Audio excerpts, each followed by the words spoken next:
The Stanley Cup Playoffs are here. Game 1 is Saturday at 5 o'clock Eastern Time, and the Islanders are facing the Carolina Hurricanes. We have a special crossover edition with Zach Martin of Locked On Hurricanes to preview this series and give you some in-depth analysis coming up next.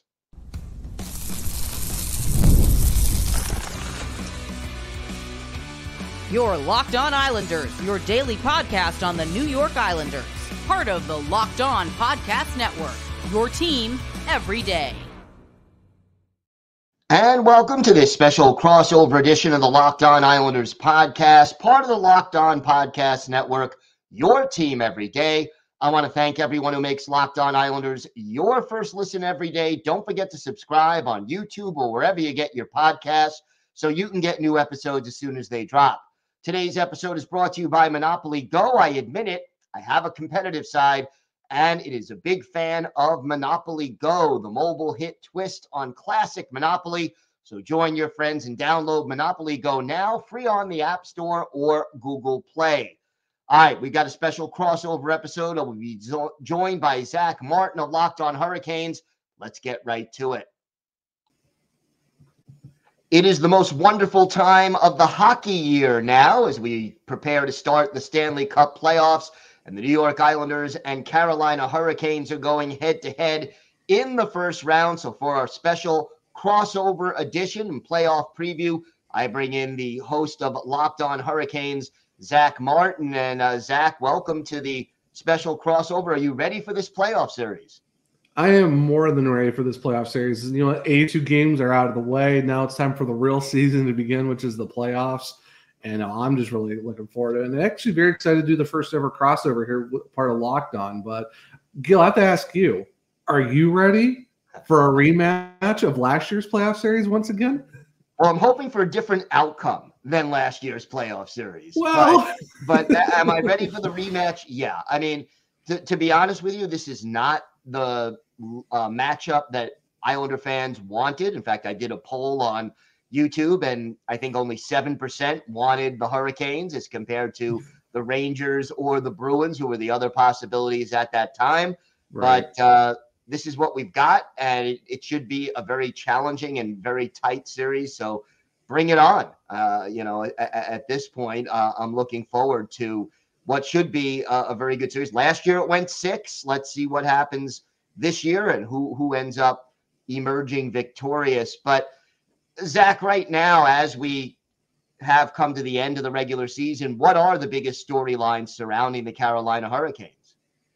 I would think definitely for the biggest storylines is just how, the goaltending, because there's already, they're asking, Rod Brind'Amour, are you going to go with the rotation like you have been for the last, 20 some games of the season, or are you going to go with the number one goalie? And, Brind'Amour is basically saying, anything is possible. You could see a rotation. You could see them going with a, who's riding the hot hand. So of course, the head coach likes to keep a little close to the vest. They're going to give you all the secrets, but honestly, I wouldn't be surprised if they go either way on that, just depending on kind of what the real big plan is. And I would say not super huge, but worth noting. They don't know if Jesper Foss is going to be ready to go Saturday because he actually got hurt in the last game of the season against the Columbus Blue Jackets on Tuesday. So, are you possibly one of your regulars short, and are you going to one of the healthy extras? So, but I would say right now, goaltending is probably the biggest question mark of just like, what's the plan of a rotation, or are you riding with a hot hand? So, who would you? It'd be very interesting to see how they do that. Who would you start in game one? I would say Frederick Anderson game 1. I mean, Pierre Kachuk has been playing out of his mind all playoff, the whole regular season since Frederick Anderson went out, and then of course, Antti Raanta struggling a little bit and stuff like that. But the way Frederick Anderson has been playing ever since he came back, I mean, if you're looking at just overall how he's been, it's just you really couldn't ask much more out of a guy who's 13-2, 1.84 goals against, a .932 save percentage, and the fact that he's already gotten, 3 shutouts since he's been back. I would say you go with him starting out. Nothing against Piotr, but Frederick Anderson, since being back, he's been playing lights out hockey. Got 9 wins since he's been back. So I would go with Frederick Anderson game 1. Do you think the team plays better defensively in front of Anderson, or has Anderson just been that good, or is it a combination? I would say it's a combination. It's a little mix of both. Like Frederick Anderson's a really good goaltender. I mean, we saw last year in the playoffs too. Like you look at the Eastern Conference Final, every game was lost by 1 goal. And his goals against and his save percentage were just like basically how it was in the regular season this year. So I say he plays really well, but also the team plays really well too. I mean, you look at one of the most structured defenses in the league where you're averaging less than like 23 shots a game against some opponents, and sometimes they're holding opponents to single digits. So I'd say it's a good combination of both, really, if you're looking at it that way. Before the loss in the season finale against Columbus, this team was red hot on a winning streak. What were they doing so well down the stretch? I would say just contributing from everywhere you can really think of it, especially from that top line of Sebastian Aho, Jake Gensel, and Seth Jarvis. Just you look at how in all situations, goals for and against, you're talking 2, maybe if that, against those guys, and then they've basically been lights out ever since. I mean, you're looking at Sebastian Aho, almost had 90 points. He was 1 short of that.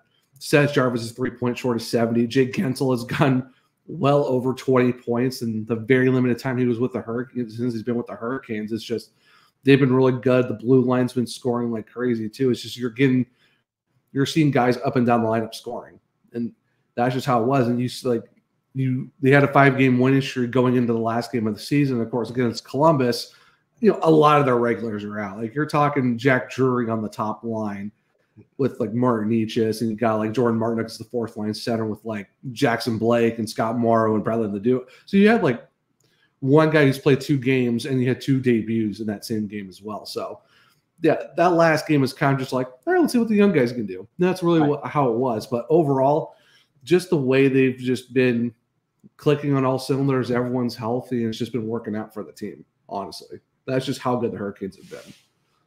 Makes sense. Sounds like they're ready to play. Yeah, no, definitely for sure. But so for you, Gil, for the Islanders, like what's the big storylines coming into the series for them?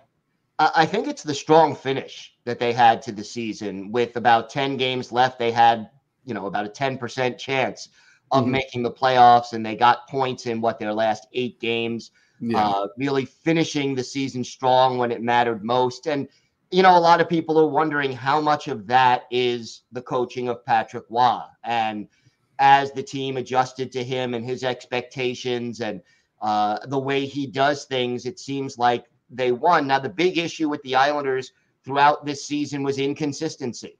And it wasn't just game to game. It was sometimes period to period or shift to shift where, one minute they would look outstanding and the next minute they would, lose to the San Jose Sharks. So getting that consistency down the stretch was big, but can that consistency carry over into the playoffs? That's a big question. And I think, the fact that the Islanders are a veteran team, a team of players who have been there and done that, will be to their advantage once the playoffs get started. Yeah, no, 100%. Yeah, then I think we even talked before the show. It's just the fact of it's always tough when you see like you're already in the playoff, you already know what you're doing for, but then you got a team like the Islanders. They're coming in already playing playoff hockey since mid-March. Like you said, less than 10%. No one thought they were going to make it in, and they went on a 6-game winning streak and all that stuff. Like, do you think being a team like that, where you kind of already been fighting for your lives for that long of a stretch, maybe might give you a little bit more of a boost than what people see in terms of just the points by the end of the season, just because of how much playoff hockey you guys have already been doing even before the playoffs started? Yeah, I mean, you want to come into the playoffs hitting on all cylinders. You want to be hot. You want to be playing your best hockey. And I think the Islanders are doing that as of late, and that's certainly preferable to, letting your foot off the gas and hoping to recapture that intensity once the playoffs get underway. So I think that is a positive for the Islanders, assuming they did not exhaust themselves just to get into the playoffs, which is, the other side of that coin. But right now, I think, that's a positive for the Islanders that they have been in playoff mode. They play a playoff style of hockey when they're doing their best, and I think they will be ready for game 1. No, yeah, totally. And that, like you said, that's the weird. That's like you look at it, it's always an interesting like flip side of the coin. Yeah, you're playing really meaningful hockey, but also, like you said, you can also get really tired before it actually starts in meaningful games, and then you look at, goaltending, I know it's probably a big question for you guys as well. And even like health of some of your players. Like, I know Noah Dobson's kind of like, I've heard that he might be okay, but it's like, you're still wondering like how he's going to be in the playoffs. Like, do you think that the blue line and Noah Dobson, if he's going, do you think that it might add a boost for the Islanders going into the playoffs if he's kind of the Noah Dobson everyone thinks he really is or should be? He would be a huge key because Noah Dobson is the power play quarterback. He is your best puck-moving defenseman. He is the biggest offensive threat on the blue line by a wide margin. So getting him healthy, getting him, close to 100%. I think no hockey player is 100% at this time of year after playing 82 games. Yeah. But, getting him close to 100% and ready to go is a big thing for the Islanders because of the importance of the role he plays, and that there's nobody else on the roster. Yeah, Mike Riley can give you some offense. Sebastian Aho, Islanders version, can give you some offense from the blue line, but nobody does anything close to the level that Noah Dobson provides. Yeah, no, 100%. Yeah, and that's what I've talking to a lot of other, just people around the league and just Islanders fans and either the Hurricanes fans are like, who do you think could be a sleeper for the Islanders? I'm like, Noah Dobson. If he's going, I would kind of watch out. And going back to Sebastian Aho real quick, I really hope we don't get the low-hanging fruit questions from national media about the Sebastian Aho thing, because like, come on. let's just not. But yeah. But different players, different positions from different countries, right? Have to have the same name, right? Exactly. Yeah, but no, honestly, I think if Noah Dobson can be the guy that, like you said, no one's 100%, but if he's anywhere near where he is, I wouldn't really count out that blue line to kind of make some noise and shake some things up for sure. Yeah, it should be very interesting to see, and having Dobson healthy is important to the Islanders. We've got a lot more to discuss on this special crossover playoff preview. We'll take a look at some key players to watch in this series for both teams. We've got that and a lot more coming up on this special crossover episode of Locked On Islanders and Locked On Hurricanes.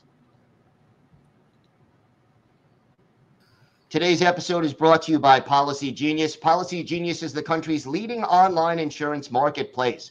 It saves you time and money so you can provide your family with a financial safety net starting today. With Policygenius, you can find life insurance policies that start at just $292 a year for $1 million of coverage. Some options offer same-day approval and avoid unnecessary medical exams. Policygenius helps you compare your options from top companies, and their team of licensed experts is on hand to help talk you through it. Talk to a team of award-winning agents who will walk you through the process step by step. So you can check life insurance off your to-do list in no time with Policygenius. Head to policygenius.com/LockedOnNHL or click on the link in the description to get your free life insurance quotes and see how much you could save. That's policygenius.com/LockedOnNHL, policygenius.com/LockedOnNHL.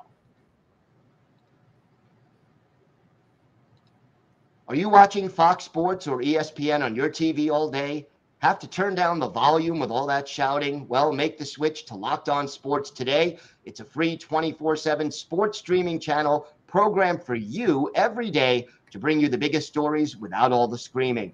Locked On Sports Today brings you can't-miss analysis, opinions, and news, streaming 24/7 on YouTube or the free Amazon Fire TV channels app. It's part of the Locked On Podcast Network, your team every day. So, Zach, give me an idea, one player, if you had to just pick one, and I know that's hard, but who was the biggest key component to the Carolina Hurricanes' success in this series? Oh, man. Like you said, that's a tough question. There's so many names you can think of. And, yeah, you could go to Sebastian Aho, who had the most points on the team. You could also go to Seth Jarvis, who had a career year as well. But I'm going to have to put it on Jake Gensel. I mean, 17 games with the Hurricanes, 8 goals, 17 assists for 25 points. I just don't know how you don't look at this guy and not look at him as the key player for the playoffs. Because you can see it, all time he's like second or third in terms of just points per game and where he's at. He takes it to the next level, and everyone's always asked the question, can he do without Crosby? He's only good because he's got Crosby. Comes over to Carolina, doesn't really lose a step, over 25 points in 17 games, and he's been on that top line with Aho and Jarvis for so long that they're probably one of the most lethal forward lines in the NHL right now. So if you're looking for a key player to make a really big impact on this series, I would say look no farther than Jake Gensel, who it's still mind-blowing that he's a Carolina Hurricane. It's been that many games already, but I would definitely watch out for him. Who would you think would be a key player to watch for the Islanders in this series, Gil? Well, you mentioned Noah Dobson. I think he's important, and I think another player who is important is Bo Horvat. And Horvat he's not the captain of the Islanders, but he is definitely one of the leaders of the Islanders. And even in the season finale against the Penguins, in a game that meant nothing to the Islanders, didn't affect the standings, didn't affect their playoff opponent, he was out there giving his all, leading by example, creating scoring chances, sacrificing his body. So to me, he sets the tone in a lot of ways for the Islanders, especially offensively, because the Islanders are a little bit offensively challenged, as we know. So to me, Bo Horvat setting the tone and taking on sort of a leadership role is going to be vital for the Islanders. Yeah, no, definitely. I can never look past Bo Horvat and the fact that you guys, the trade you got for him, the contract you gave him as well. It's you don't give a guy a contract like that if you don't think he's a very important player as well. And I mean, if we're going for another player, I would definitely keep an eye on, and I've already kind of said him. It's Seth Jarvis. Career year in terms of goals, assists, and points: 33 goals, 34 assists, 67 points. He was second on the team in plus minus with a plus 23. Second in game-winning goals with 9. He also got 2 shorthanded goals, and here's the one thing that I think would make a very key thing if we see a lot of penalties and a lot of man advantages and stuff like that. He had 13 power play goals, and that led the entire team this year. He had 2 his previous 2 seasons combined. This season, 13 with all the shorthanded goals too. Just the fact that you saw how his 200-foot game was gotten better, because all last year people thought, he's in a sophomore slump, what's going on? No, he was just learning to get his 200-foot game better, and that's why you've seen Rod Brind'Amour throw him on power play, penalty kill, any type of zone, he's there. He throws the body. He's 5'10", 175. He was 4th on the Hurricanes in hits. Yeah. He full of energy, a wrecking ball, but he can score at will at any time. His 30th goal that he scored, shorthanded goal, just puts it on net, circles the net, grabs the puck and backhands it in for 30, and that was just it. And that's just how he's been. So I would say another key player is Seth Jarvis, just because of the huge breakout season he's having in a contract here, because he's a restricted free agent after the season. So for the fact of how he's played this year, I don't think he's going to be slowing down in the playoffs at all. And he's another one I would definitely keep an eye on for sure. If I exclude goaltenders, the other Islander that I'm going to mention, and he was injured in the season finale, hopefully left early only for precautionary reasons, but it's J.G. Pageau. And, he's a third-line center. He's not a household name across the league, but he's one of those guys that his importance takes a step up in the playoffs. He will be on your second power play unit. He will kill penalties. He takes important faceoffs and wins a lot of them. And as your third-line center, he will be out there trying to slow down your, Hurricanes top line whenever the Islanders can get that matchup.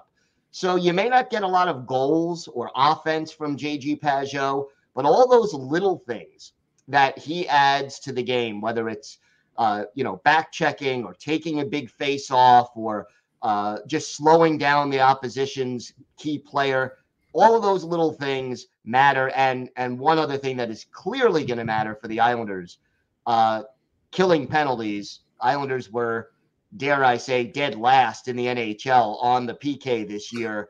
Pajot is one of their better penalty killers. He's got to be on his game, and the PK in general has got to be clicking, or this could be a very short series if Carolina's getting a power play goal or two every game.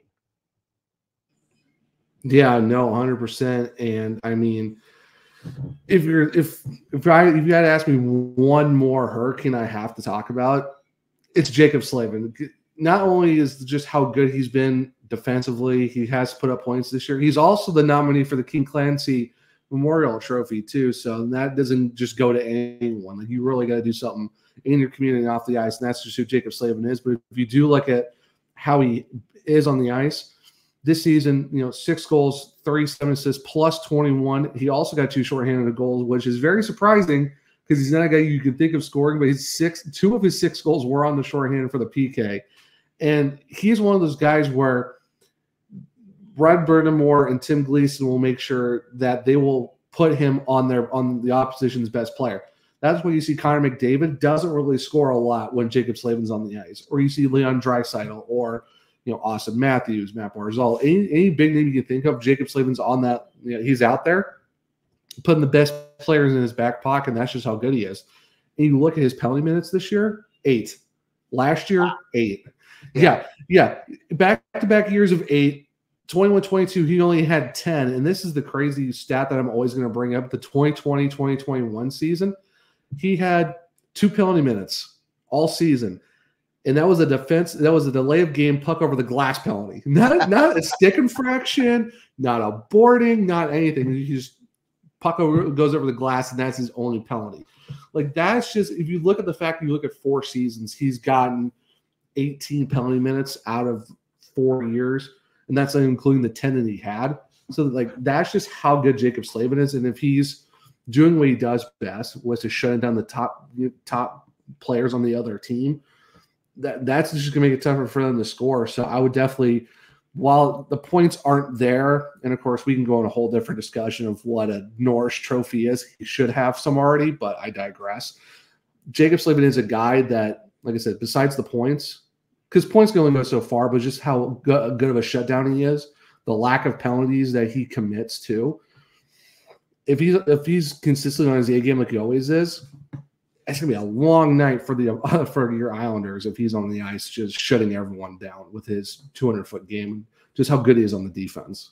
Yeah, no question. If I had to pick one more player, it's actually going to be 2, but it's goaltending. Ilya Sorokin is the presumptive number 1, but down the stretch, it was Semyon Varlamov who was playing very well, and Sorokin has not exactly had his A game too often this season. So one of those 2 goalies has got to step up and just take the reins for the Islanders if they're going to pull off the upset. My gut hunch is that Varlamov gets the start in game 1, but probably has a short leash. But whether it's Varlamov or Sorokin, one of those goalies has got to get hot, because you don't pull off an upset in the Stanley Cup playoffs if you're not getting outstanding goaltending. And the way the Islanders are built, they're not going to beat the Hurricanes 7-6 in too many games. So no, not very much. Not the way either one of these teams plays. So you're going to have to get that really timely save and the really good goaltending. And whether it's Varlamov or Sorokin, one of them is going to have to take the reins. So we'll see how that plays out. We have got more to get to. We're going to talk about some big stats that will affect the outcome of this game, some X factors, and of course we'll have our fearless predictions for the series.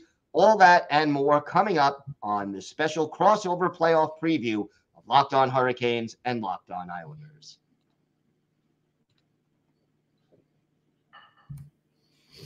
We've all been there, either as a player or a fan. It's halftime and the scoreboard is not looking good. You're feeling low, not sure you or your team can pull out a win. That's when you dig deep, lift your head up, and say to yourself, time to get back in the game, pull off some bank heists, and take as much of my friend's money as I possibly can. That's right. The Smash It mobile game Monopoly Go lets you compete with your friends to get the most riches and the biggest empire. It's Monopoly you love, but on your phone, anytime, with tons of new twists, including leaderboards to compare your progress to your buddies. There's so much to do. Play on countless dynamic Monopoly boards. Make your friends bankrupt by smashing their landmarks with a wrecking ball. Charge other players rent for your iconic properties. You can even work with your friends to crack open community chests and in tournaments to get extra rewards and climb the leaderboard. So get back out there. Put on your game face and download Monopoly Go now, free on the App Store or Google Play.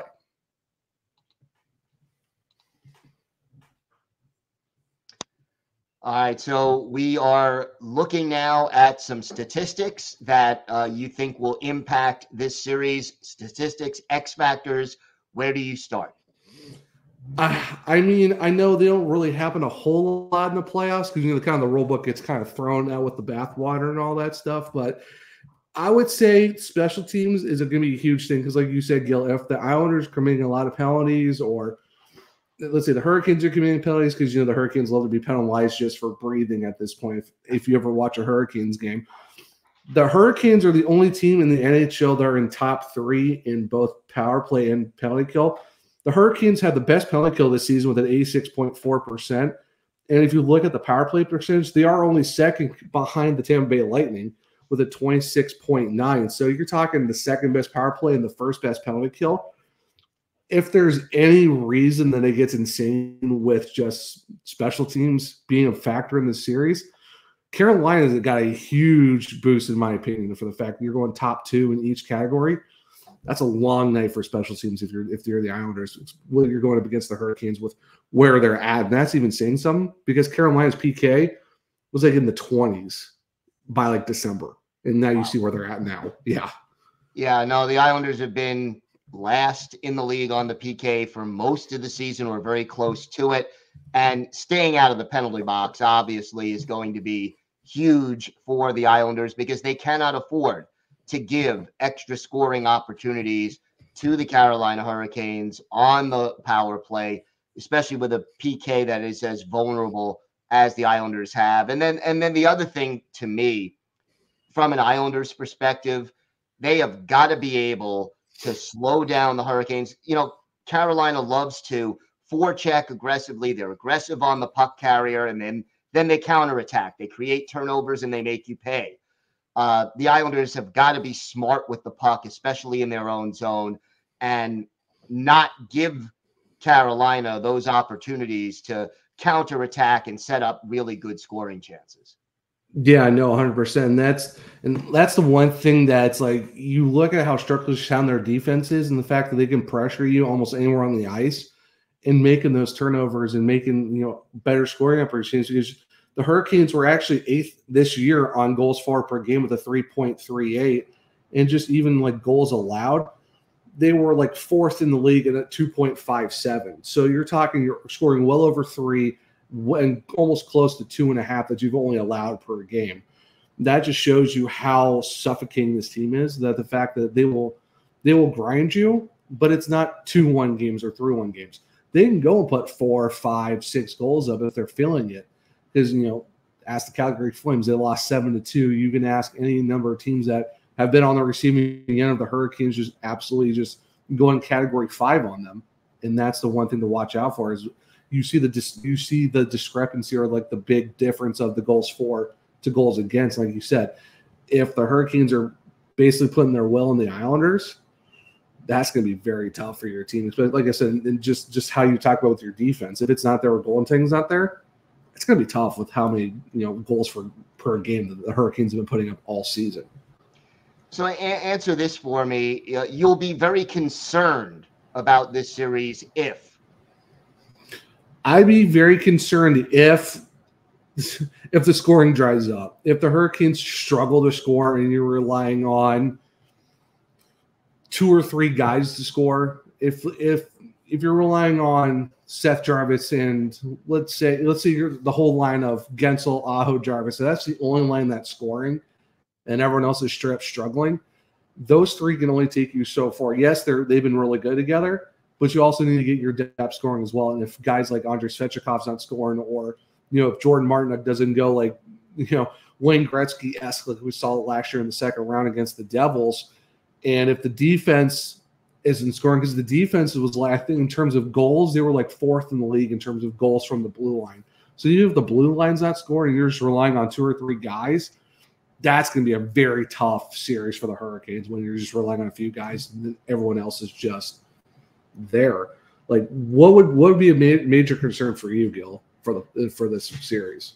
Biggest concern is if the Islanders do not get the puck out of their zone efficiently. When the Islanders are playing poorly, you'll see them be in their own zone 45 seconds, a minute, 2 minutes, maybe longer, where they just can't win the 50-50 puck battles, get, to the circles and then cough the puck up, turn it over, and they're on their heels, and you end up with a, 5-minute period where the shots on goal are like 8-1 or 8-0 in favor of the other team. If the Islanders are doing that, even the heroics of some very good goaltenders, eventually, that comes to bite you in the rear end. So the Islanders have got to be smart with the puck, especially against the pressure that the Hurricanes put on the puck carrier, and they do that quite well. Yeah, no. It'll be very interesting to see, like you said, just if the Hurricanes play their game, then that's very, very dangerous too. And I would even say if there was another weakness, it's hopefully injuries aren't a thing. Because if you lose a key player, because we saw last year, Andrei Svechnikov goes out after a week after the trade deadline, and then Teuvo Teravainen's out, and then you're kind of having to go to like Mackenzie McEachern as like an emergency call up, and someone's as a black ace jumping in. That's kind of one thing you don't want to have is if you start losing bodies, then it's kind of like you're kind of in a pickle. Yeah, you've got some healthy scratches that could help, but this isn't really the time of year to start losing guys. Of course, that's for everyone, but right. Yeah, you're in an interesting spot. Like I said, knock on wood, it's not Frederick Anderson, but if he is, and then it's just Kochetkov and Martin. Martin's been good. Spencer Martin's been good for the Hurricanes, but it's a whole different thing when you're talking playoffs and stuff like that. So hopefully injuries is not a thing for the Hurricanes. All right, so Zach, let's put it all on the table here. We have Aho versus Aho. We have Martin versus Martin here. We have obviously Islanders and Hurricanes. What's your prediction for the series? I mean, obviously it sleeps out the window. There's no way. We've talked about it. There's no sweeping in this unless it's some really insane thing that happens. But I would say I'm going to Hurricanes in 5. Bring it back home to PNC for Game 5. Close it out. Fair enough. I'm going to go Hurricanes in 6, but I think it's going to be a tight 6. I think 5 out of the 6 games in this series, including the 2 that the Islanders win, will be 1 goal or 1 goal and an empty net goal kind of a thing. That this will be a difficult series for both teams, and they will both feel like they've been in a battle by the time it's over. Oh yeah, no, I 100%. Yeah, I'm not saying it's 5 games and it's an easy. No, I agree with you. It's going to be tough. We saw how tough it was last year just going for 6, and I could definitely see it. If it's going 5 or 6, like you said, it's going to be tough. Like both of these teams, they match up pretty decently. If depending on how the just the matchups go and stuff like that. So yeah, I wouldn't put it past. I could see probably at least 2 fights in this series without a problem because these teams like to be feisty with each other, especially if it's like Matt Martin, Brind'Amour, Steph Nason. Yeah. There's going to be a couple fights. Yeah, a little bad blood makes the playoffs a little interesting. So why not? Why not? A little bit. Yeah, a nice new rivalry to have between the Hurricanes and the Islanders on the island, not on the island. I know better. I know better. I know better. I know I'll get a lot of mentions saying it's not in, it's on. So don't worry, Islanders fans. I got you. Zach, thank you so much for doing this. It's always a pleasure, and it should be a great series. Yes, no, appreciate it. This was a lot of fun doing a crossover, especially previewing the playoffs. And yeah, I'm looking forward to the series. This is going to be a fun one, and definitely going to be fun talking to you on the socials, doing a little back and forth about these games. But it's going to be a lot of fun. I'm looking forward to it. All right. Thanks so much, Zach. Hey, thank you, Gil. I want to thank Zach Martin of Locked On Hurricanes for joining me and doing this special crossover episode. Always fun to do that and give everyone a little bit of a different perspective on things. Want to thank you for making Locked On Islanders your first listen every day. We're going to do a special episode Saturday after the game. So we'll get that up as soon as possible after the game concludes and discuss what happened in Game 1 between the New York Islanders and the Carolina Hurricanes. So make sure you join us for that, and that'll be a regular episode with just me analyzing things from an Islanders perspective. Until then, have a great weekend, everybody. Stay safe, and of course, let's go Islanders.